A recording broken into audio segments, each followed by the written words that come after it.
샬롬.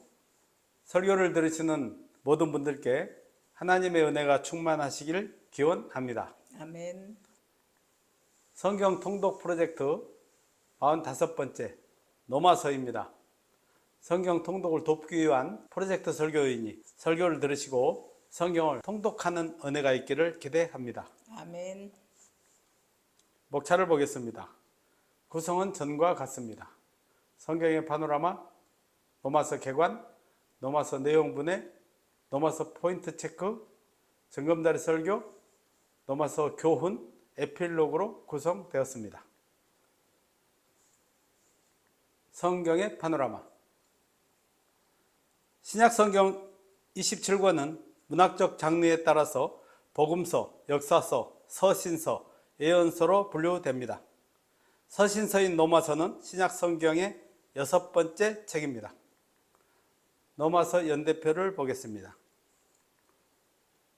예수님의 생애, 바울의 회심, 그리고 네로의 통치, 바울의 제1, 2, 3차 전도 여행, 바울의 노마 수감, 바울의 2차 노마 수감 및 순교, AD 57년 노마서가 기록된 것으로 추정됩니다. 노마서 개관. 책의 제목은 헬라어 원전의 프로스 로마이오스라는 제목을 따라 영역 성경 역시 수신자명을 반영하여 로만스로 명명하고 있으나 한글 개역 성경은 노마서로 명명하여 수신지명을 반영하고 있습니다. 저자는 사도 바울인데 더디오가 대해서 하였다고 기록되었습니다. 기록 연대는 바울이 제3차 전도 여행을 끝마칠 무렵인 AD 57년경의 겨울 약 3개월간 고린도에 머물던 시기에 기록된 것으로 추정됩니다. 수신자는 오순절의 이적을 목도하고 돌아간 디아스포라 유대인들에 의해 설립되어 다수의 이방인과 소수의 유대인들로 구성된 노마 교회의 성도들입니다. 주요 내용은 이신칭으로 집약되는 복음의 핵심 원리 및 믿음으로 얻은 의의 실천적 적용입니다. 노마서 내용 분해. 노마서의 내용 구조는 도입부와 긴 본론부 그리고 종결부를 포함하고 있는 하나의 신학적 소논문의 형식을 띠고 있습니다.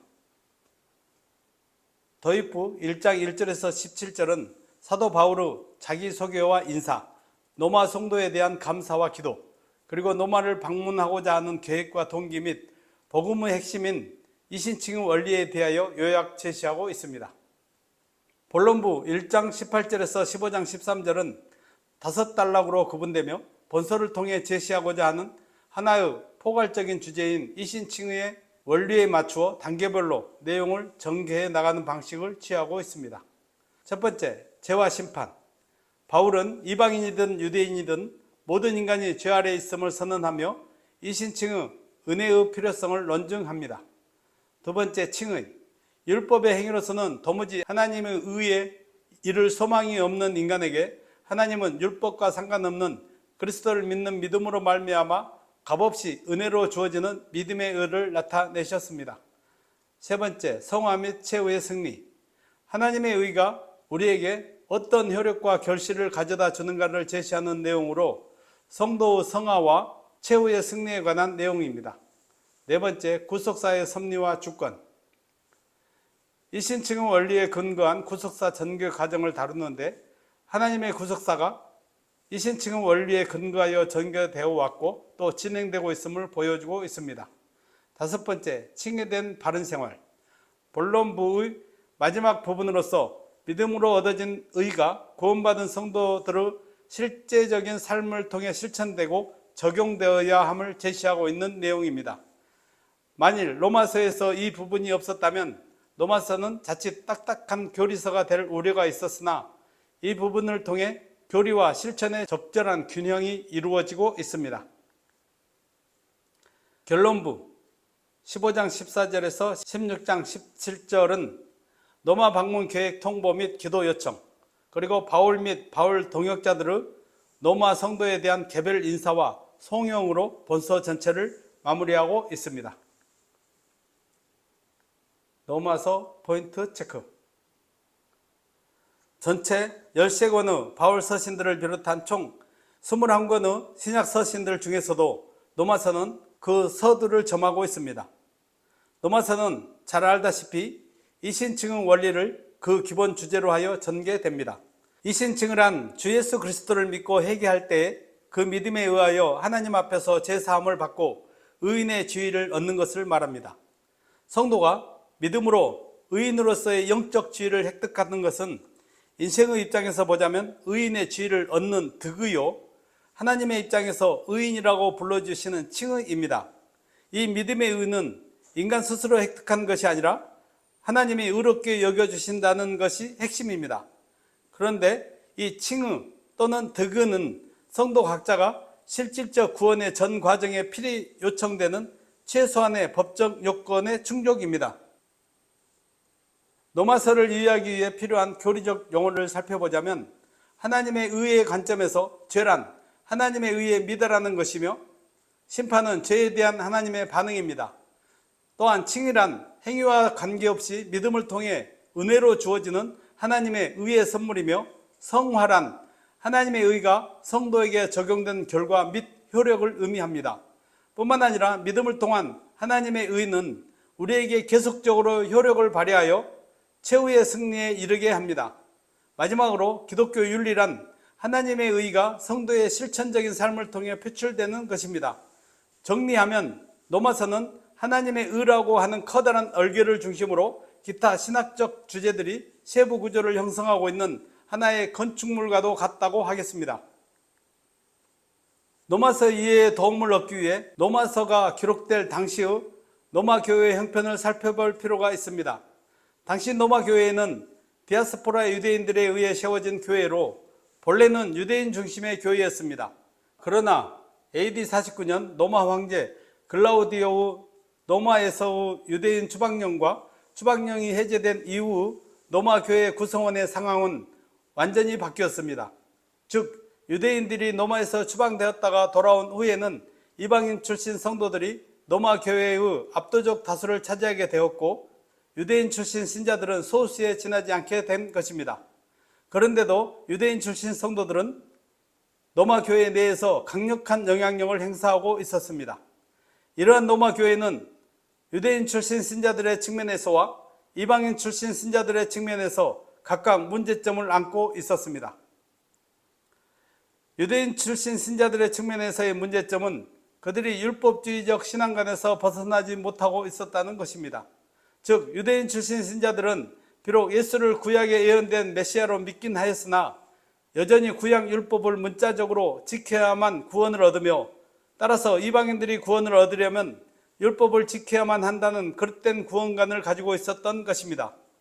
이에 반해 이방인 출신 신자들의 문제점은 그리스도인의 자유를 지나치게 강조함으로써 참 자유가 아닌 방종에 이르는 것이었습니다.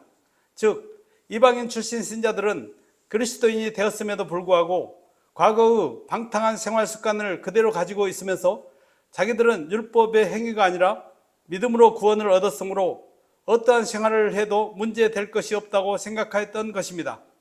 결국 유대인 출신 신자나 이방인 출신 신자 모두 바른 복음의 진리를 알지 못하여 그릇된 신앙생활을 하고 있었던 것입니다. 이에 바울은 본서를 기록하여 우선 율법주의적 신앙에 빠진 유대인 성도들에게는 성도가 구원받게 된 것은 율법의 행위가 아니라 오직 값없이 거저주시는 하나님의 은혜와 죄인을 대신하여 죽으시고 또 부활하신 예수 그리스도를 믿는 믿음으로 말미암은 것임을 역설하고 이방인 출신 성도들에게는 행위가 구원의 본질에 영향을 미치는 것은 아니지만 구원받은 성도는 결코 죄 아래 거할 수 없음을 설파하여 성화에 이를 것을 교훈한 것입니다. 징검다리 설교 제목 하나님의 뜻대로 본문 로마서 8장 26절에서 28절입니다. 같이 한번 읽어보겠습니다. 이와 같이 성령도 우리의 연약함을 도우시나니 우리는 마땅히 기도할 바를 알지 못하나 오직 성령이 말할 수 없는 탄식으로 우리를 위하여 친히 간구하시느니라. 마음을 살피시는 이가 성령의 생각을 아시나니 이는 성령이 하나님의 뜻대로 성도를 위하여 간구하심이니라. 우리가 알거니와 하나님을 사랑하는 자 곧 그의 뜻대로 부르심을 입은 자들에게는 모든 것이 합력하여 선을 이루느니라. 아멘.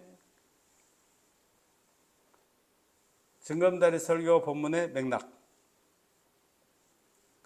로마서 8장은 이신칭의 이후의 국면, 곧 성화의 과정에 있는 성도의 삶과 관련한 교훈을 주고 있는 제6장에서 8장까지 이어지는 1년 기사의 연속 기사입니다.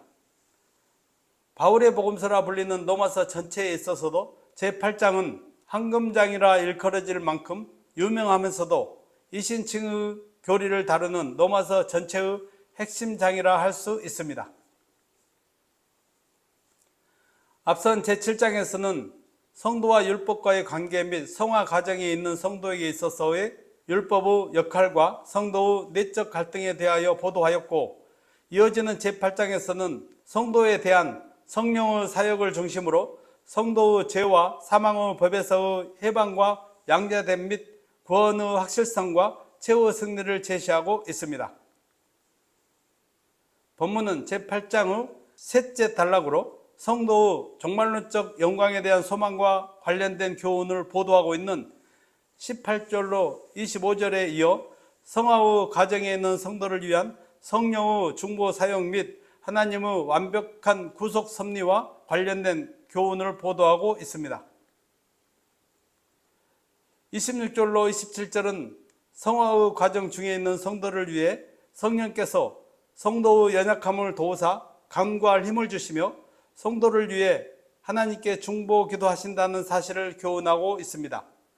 그리고 그의 근거에서 28절은 하나님을 사랑하는 자, 곧 그의 뜻대로 부르심을 입은 성도들에게는 모든 것이 합력하여 결국은 선을 이루게 될 것임을 확신 있게 선포하고 있습니다. 설교 본문의 포인트 및 적용. 26절에서 바울은 우리가 마땅히 기도할 바를 알지 못한다라고 했습니다. 왜 우리가 하나님께 마땅한 내용으로 기도를 할 수가 없을까요? 그것은 우리가 미래를 내다볼 수 없기 때문에 올바른 기도를 할 수가 없습니다. 우리는 한 시간 앞도 내다보지 못합니다. 그렇기 때문에 우리에게 유익한 것인데도 떠나고 싶다고 기도한다든지 또는 종국적으로 우리에게 해롭게 될 일들을 구할 수가 있습니다. 즉 하나님은 떡을 주시려는데 우리는 뱀을 달라고 기도할 때가 있다는 것입니다. 또한 우리는 어떤 주어진 상황 속에서 무엇이 우리에게 가장 유익한 것인지를 알 수 없기 때문에 올바른 기도를 할 수가 없습니다. 적용을 해보겠습니다. 우리가 성령의 도우심 없이 기도한다면 우리는 우리의 정욕대로 기도할 수밖에 없습니다. 따라서 하나님은 성령님을 통해서 우리가 올바른 기도를 할 수 있도록 인도하게 하신 것입니다. 예수님께서는 요한복음 14장 26절에서 보혜사 곧 아버지께서 내 이름으로 보내실 성령, 그가 너희에게 모든 것을 가르치시고 내가 너희에게 말한 모든 것을 생각나게 하시리라고 말씀하셨습니다. 그 약속대로 성령은 성도 안에서 성도가 해야 할 기도의 방향을 지시해 주셔서 하나님과 예수님의 말씀 안에서 기도하도록 해주십니다. 그러므로 성도는 진실한 마음으로 성령님께 올바른 기도를 할 수 있도록 인도해 주시기를 청원해야 합니다. 아멘. 바울은 27절에서 하나님이 성도를 위하여 간구하시는 성령의 생각을 아신다고 증언하는데 고린도전서 2장 11절에서도 사람의 사정은 사람 속에 있는 영 외에는 누가 알리요? 이와 같이 하나님의 사정도 하나님의 영 외에는 아무도 알지 못하니라고 증언하였습니다. 즉 하나님과 성령께서는 서로의 생각을 아신다는 것입니다. 그리고 여기서 아신다는 것은 그냥 아는 것을 의미하지 않고 같다는 말입니다. 즉 삼위 하나님께서는 삼위로 계시는 개별적인 인격체이시지만 또한 성품과 영광과 능력과 뜻에서 완벽하게 하나이신 것입니다. 성도를 위해 간구하시는 성령의 생각은 그리스도를 통한 하나님의 구원의 뜻과 계획을 철저하게 성도에게 적용하시려는 목적으로 간구하십니다. 아멘. 적용을 해보겠습니다. 하나님의 가장 큰 관심사는 성도를 계획대로 이 땅에서 보존하셔서 천국에 들여보내는 것입니다. 또 우리의 궁극적인 소망도 우리가 하나님의 계획대로 이 땅에서 잘 보존되어서 저 천국에 입성하는 것입니다. 그러므로 성령께서는 이런 하나님의 관심사를 잘 아시고 성도와 함께 간구하십니다. 즉 하나님의 관심사와 성도의 관심사가 하나가 되도록 기도를 이끄는 것으로 성도의 기도란 하나님의 뜻에 내 뜻을 맞추는 작업입니다. 성경은 이것을 목적으로 성도의 기도를 돕는 것입니다. 그런데 성도가 성령 안에서 드리는 기도만이 하나님을 기쁘시게 해드리고 하나님께 연락이 됩니다. 인간의 정욕을 따라 드리는 기도는 가인의 제사처럼 하나님께 연락되지 않습니다. 그러므로 성령 안에서 기도하는 성도들은 무엇보다도 먼저 하나님의 구원 은혜에 대한 감사를 드리고 반드시 성령 안에서 성령의 도우심을 힘입어 하나님의 뜻대로 기도할 수 있기를 바랍니다. 아멘. 바울 사도는 하나님의 뜻대로 부르심을 입은 성도들에게 하나님은 모든 것을 합력시켜서 선을 이루게 하신다고 증언하고 있습니다. 이와 같은 하나님 섭리를 가리켜 성도에 대한 삶의 보증이라고 합니다. 그렇다면 구체적으로 하나님은 그 무엇을 어떻게 합력시켜 선을 이루실까요? 먼저 성도의 충성에 대해 선을 이루어 주십니다. 성도가 하나님과 교회를 위하여 헌신하고 충성하면 하나님은 더욱 충성할 수 있도록 성도에게 더 풍성한 것들로 채워주십니다. 아멘. 그 다음 성도가 당하는 고난을 신앙 성장의 계기로 만들어 주십니다. 아멘. 그리고 하나님은 우리의 연약함마저도 합력하여 하나님께 영광이 되고 우리에게 유익이 되도록 섭리하십니다. 아멘. 적용을 해보겠습니다. 하나님은 성도가 연약하여 범하는 죄까지도 사용하기도 하십니다. 우리는 죄를 범하지 않으려고 노력하지만 그 누구도 완벽하게 살 수는 없습니다. 인간은 연약하여 필연적으로 범죄하게 마련인데 죄로 인해 성도들이 당하는 징계는 성도들을 성숙하게 하시기 위한 하나님의 섭리의 한 일환입니다. 그래서 시편 기자는 고난당하는 것이 내게 유익이라 이로 인하여 내가 주의 율례를 배우게 되었느니라 라고 고백하였습니다. 또 이스라엘 민족이 범죄함으로 하나님의 징계를 받고 70년간 포로 생활을 함으로써 우상숭배 죄를 버리고 오직 하나님의 율법만을 사랑하는 거룩한 백성이 되었던 사실은 당신의 백성에 대하여 모든 것을 합력시켜서 선을 이루시는 하나님의 섭리를 분명하게 보여준다고 하겠습니다. 그러므로 성도들은 무슨 일을 만나도 하나님께서 모든 것을 합력시켜 선한 결과를 만드실 것이라는 확실한 믿음을 가지고 사시기를 바랍니다. 아멘. 로마서 교훈.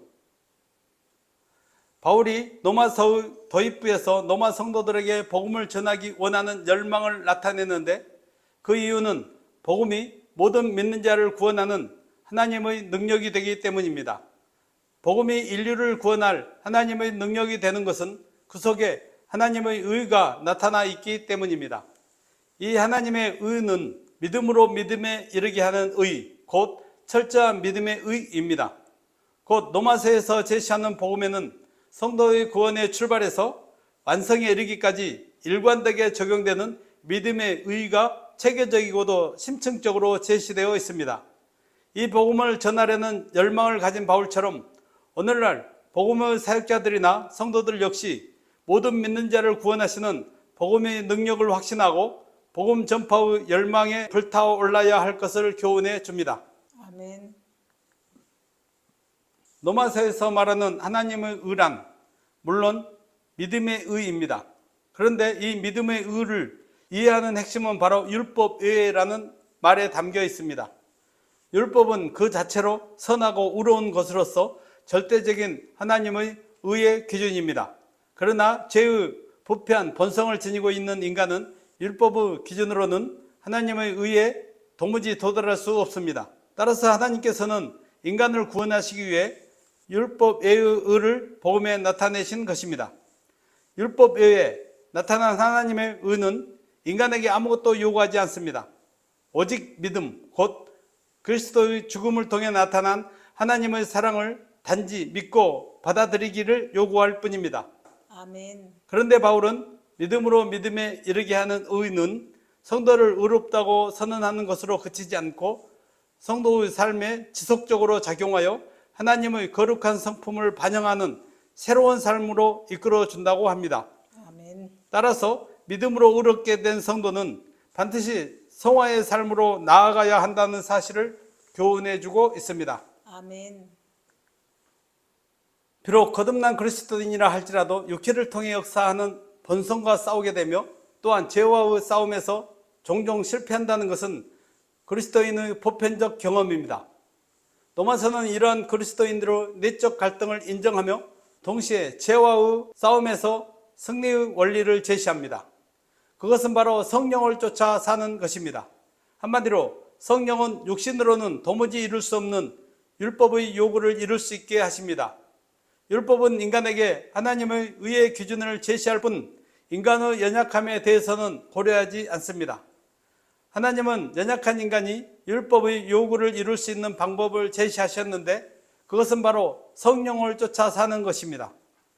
성도가 성령을 쫓아 살 때 성령은 성도의 연약함을 도와 그 인격의 중심에서부터 하나님의 뜻을 이루는 삶을 살도록 인도하여 주십니다. 아멘. 그런데 성령은 보혜사로 오셨으므로 성령을 쫓는 것은 말씀을 쫓는 것과 다름이 아닙니다. 따라서 성령을 쫓아 사는 구체적인 방법은 열심히 성경을 읽는 것이며 성령의 인도하심을 따라 간절히 기도하는 것입니다. 아멘. 사도 바울은 성화의 삶에 대해 기록한 6장에서 8장의 말미에 최후 승리에 대한 확신을 감격적으로 노래하고 있습니다. 이는 성도가 성화의 삶을 살아간다는 것이 이 땅을 살아가는 동안은 여전히 진행형이지만 그 결말은 결코 불확실하지 않다는 것을 웅변적으로 말해줍니다. 즉 성도는 이 땅에서 비록 죄와 싸우기도 하며 또한 때로 연약함으로 넘어지기도 하지만 그리스도 안에 있는 하나님의 사랑으로 인하여 궁극적인 승리를 확실히 얻게 된다는 것을 교훈해 줍니다. 아멘. 에필로그. 로마서는 이신칭으로 집약되는 복음의 핵심 진리를 제시하면서 믿음으로 얻은 의의 실천적 적용을 기록한 책입니다. 로마서 분량은 16장 23쪽 정도로 1시간 정도면 한번 읽을 수 있습니다. 설교를 들으시고 말씀의 은혜가 되시면 지금부터 성경을 펴고 읽을 수 있기를 바랍니다. 아멘. 성경은 잠깐씩 한 절씩 시간이 될 때 보는 책이 아닙니다.